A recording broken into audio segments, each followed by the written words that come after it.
Okay, so let's get to talking about your brand and how it works in Squarespace and how you can edit it, where it lives, how you can share it, as well as some resources for if you don't have a brand yet and maybe you don't feel 100% sold on the way the template looks, some resources to tweak things just to your liking. Let's do it. All right, so in Squarespace, your whole brand really lives under this design panel. So you will find this when you're in your website right here, and this is going to be for all three of the templates. So let's go ahead and see here. You can see the design panel, the design panel. So in the design panel, this is where you will edit your brand. And so we'll go through quite a lot more of this. But first, let's take a look. So your brand here, your main things that convey a brand and a website would be your fonts and colors. So across this is where you can change your fonts. I will give you a whole list of fonts. So in here, you can just switch. Squarespace makes it really easy if you want sans serif, which means there's no little fun frill on the ends of the letters. Serif fonts, or if you want to mix, and they give you some really good templates that way. Or you can change the fonts based in here for headings and paragraphs, and you can go ahead and you can see these are the ones I've used, but there is hundreds and hundreds of fonts in here, so you can search, you can play around. I'm also providing you with a list of fonts that are in Squarespace and in Canva, which means you'll have a really easy time designing in each and then making everything across your brand match. So those are two of the places that your brand lives. The other big place is your logos. So across your site, you'll have your logos. There's a few different places you'll want to change those. And so in here, if you go to, and I'll do that again for you, edit site header, site title and logo, then up here you can replace your logo and upload a new file. And if you go ahead and upload a file, we can, for example, upload this pumpkin. And that pumpkin will then load in and appear in place of the site title. So there's the pumpkin. And the site title is still there, and it's important for SEO.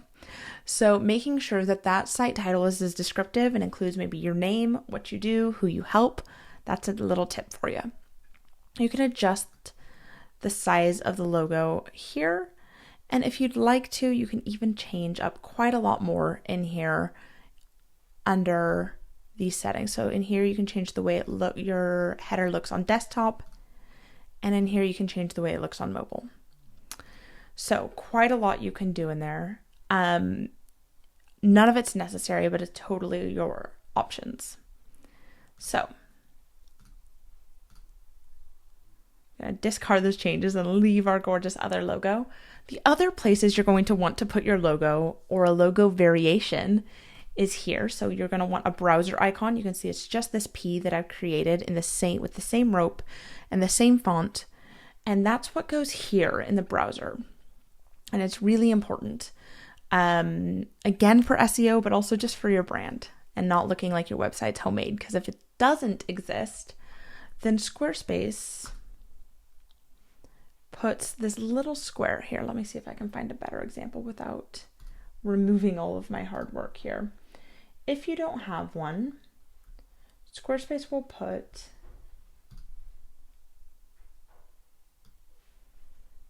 simply this little square there, and that's all you'll get. So you want to make sure that you have it so it doesn't look like a custom Squarespace or a homemade website. You want it to look professional as much as you can. And finally, you'll want something in this social sharing section. And this is what will appear when you share your website across, like, you know, when you post something on in a group message, or when you put something on Facebook and that little icon appears next to whatever you shared, this is that icon. So make sure it fits, and that if I were to redo this, and I might add a little more white space around so that it would work on more than one type, because this will show up in different sizes across different platforms. And so that is pretty much all you need to know about where you change your colors. Oh, let's get back to colors. Sorry. So in the design panel, we've covered fonts, but you can also change your colors in here. So we've covered fonts and logos, now your colors. In the design panel, if you hit Edit Palette, you can update these 5 colors, and they are designed in a very particular way. This is supposed to be a white or white-ish color. It doesn't have to be pure white, but it needs to be a light and bright color. This is designed to be black or a black-like color. It doesn't have to be dark, perfectly black. And then this is meant to be a bold color. This is supposed to be a lightish color, and this is meant to be a darkish color. And the way that works is so that Squarespace knows how to layer these in a way with all their different palettes they do here, these themes, so that everything's readable and accessible. So it's really important that when you're putting in your colors, if you're changing these, that you go ahead and do it in that order: white, black, light, bold, and dark. And that's really, really important. Now, they've also provided you all these presets. You can create a palette just by uploading an image or from a specific color. So you can do that by changing the color here, and it will provide you with complementary or monochrome or analogous colors. What I usually suggest, if you don't already have brand colors, and I should say you can put these in any format. It will reformat into HSL, but you can put in your hex codes that you've probably got from your Canva or in other places. But if you are just looking to get started with a brand colors, if you're just looking to get started with brand colors, I would go ahead and find some inspiration. That can be from a photo you really like, so something in Unsplash, or it could be something from Pinterest that you really like. But let's say this fall picture. Let's go ahead and download that.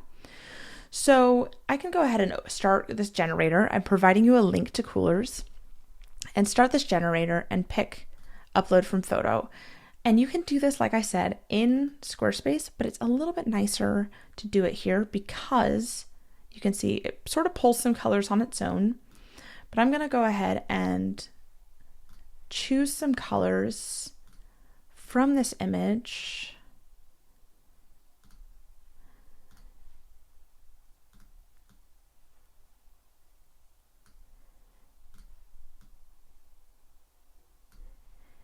And then go ahead and hit next, open in generator. And then I'm going to reorganize these for my own brain so that these, you can see the range we're going for here. And then you have all of the color codes you need, and you can view them in hex. You can view them in that HSL that Squarespace loves and copy that HSL code. So I could, in theory, change that just like that. And Squarespace makes it really, really easy, right? So I'm going to go ahead and undo that because I like my HSL, but you'd have to make sure it's in that format, so I could change it here. And there's that gray. And so the other thing I love about this is once you have your colors, it will save the whole thing. So let's go ahead and you can choose to save this.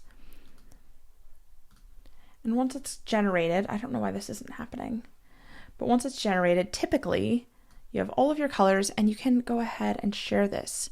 So if you will go to export, you can copy the URL. And that URL then will have all of the codes, and you can just hold on to that link, or even better, put it in your brand guidelines. Every single one of these 3 templates I've created has a page called brand guidelines. And the way I want you to be using these is to put a list of your fonts here, put a list of your colors, as in that link we just created, put a list, and then you can upload headshots of yourself, upload your logos, put a little bit of a bio in here. And then you can share this page, which is just your website URL /brand guidelines. And I'm going to go ahead and unsave that. And you can see in the pages here brand guidelines just there. And you can share that page. It doesn't live on your main website. It's not up here in the navigation or for anyone to see. But if you're collaborating on a podcast, or if you are doing a joint retreat and you need someone to have access to your branding, it's really easy to share. So that is pretty much the resource I want to share with you. Coolers, here's a list of all the fonts that are in Canva and Squarespace.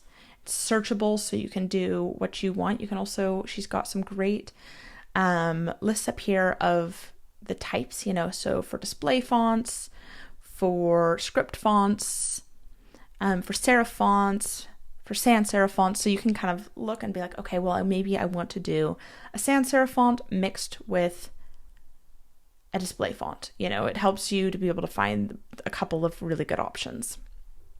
So that's all. If you have any questions, go ahead and let me know.